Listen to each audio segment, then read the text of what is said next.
Okay, hello everyone, welcome to the new shot. तो आज हम बात करेंगे कंपोनेंट्स ऑफ वेक्टर के बारे में। एक्चुअली पहले तो ये देखते हैं वेक्टर मतलब होता क्या है। तो वेक्टर मतलब मैग्नीट्यूड इनटू डायरेक्शन, बस। इससे ज़्यादा यूनिवर्स में इसकी और कोई डेफिनेशन नहीं हो सकती। बस दो ही चीज़ होती है, मैग्नीट्यूड एंड डायरेक्शन। ठीक है, ओके। अभी आप मैग्नीट्यूड को तो रिप्रेजेंट कर लोगे, ठीक है, बट डायरेक्शन का क्या? डायरेक्शन को कैसे रिप्रेजेंट करोगे? सो डायरेक्शन के लिए एक एग्जांपल लेते हैं। मान लो ये एक रोड है, यहाँ पे एक कार मूव कर रही है विद सम वेलोसिटी, ठीक है। तो एक मान लो ये जो टॉय कार है, ठीक है। अभी टॉय कार को एक बच्चे ने यहाँ से एक रोप से खींचा, ठीक है। तो अभी कार कहाँ जाएगी?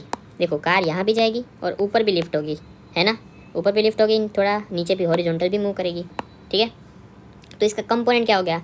इसका कंपोनेंट ये हुआ कि जिस डायरेक्शन में मूव करे उस डायरेक्शन में आप पहले ड्रॉ कर लो। एक तो ऐसे जाएगी, एक तो ऐसे जाएगी, ठीक है। ओके, ऐसे गई।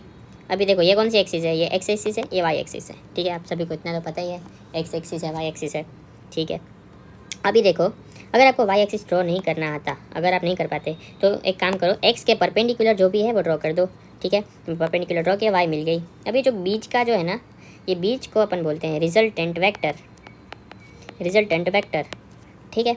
अभी एक्स एक्सिस का हमेशा कोऑर्डिनेट होता, सॉरी कोऑर्डिनेट नहीं, कंपोनेंट होता है cos थीटा, एंड y का कंपोनेंट होता है हमेशा, कुछ चेंज नहीं हो सकता, साइन थीटा, ठीक है। x और साइन थीटा, ठीक है। ओके ओके, कंपोनेंट की बात की। और एक्स एक्सिस को अगर आपको शो करना है डायरेक्शन से, तो आप यूज़ करोगे आई कैप। ये जो ऊपर है ऐसा, इसको हम बोलते हैं कैप। आई कैप होता है एक्स एक्सिस के लिए, ठीक है।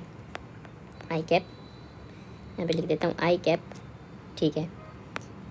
वाई के लिए होता है जे कैप्स, ठीक है। इन जेड के लिए होता है के कैप। ओके, ये आपको याद रखने हैं हमेशा फॉर द डायरेक्शन। हमेशा आप एक्स वाई जेड नहीं बोल। अभी मान लो आपकी कार यहाँ पे ऊपर गई थोड़ी 40 मीटर, सॉरी 40 सेंटीमीटर, तो आप क्या लिखोगे? 40 आपको वेक्टर फॉर्म में लिखते हैं, तो वेक्टर इज इक्वल टू, मैंने आपको सिखाया, मैग्नीट्यूड इनटू डायरेक्शन। मैग्नीट्यूड क्या है? 40 इंटू डायरेक्शन। ऊपर मतलब कौन सा कैप? जे कैप, तो आप इसको लिखोगे 40 जे कैप। मान लो 60 यहाँ पे गई, 60 सेंटीमीटर एक्स एक्सिस में, मतलब आगे गई, आप क्या लिखोगे? 60 इंटू आई कैप, तो 60 आई कैप आगे गई, ठीक है। बाकी का पार्ट 2 में करेंगे।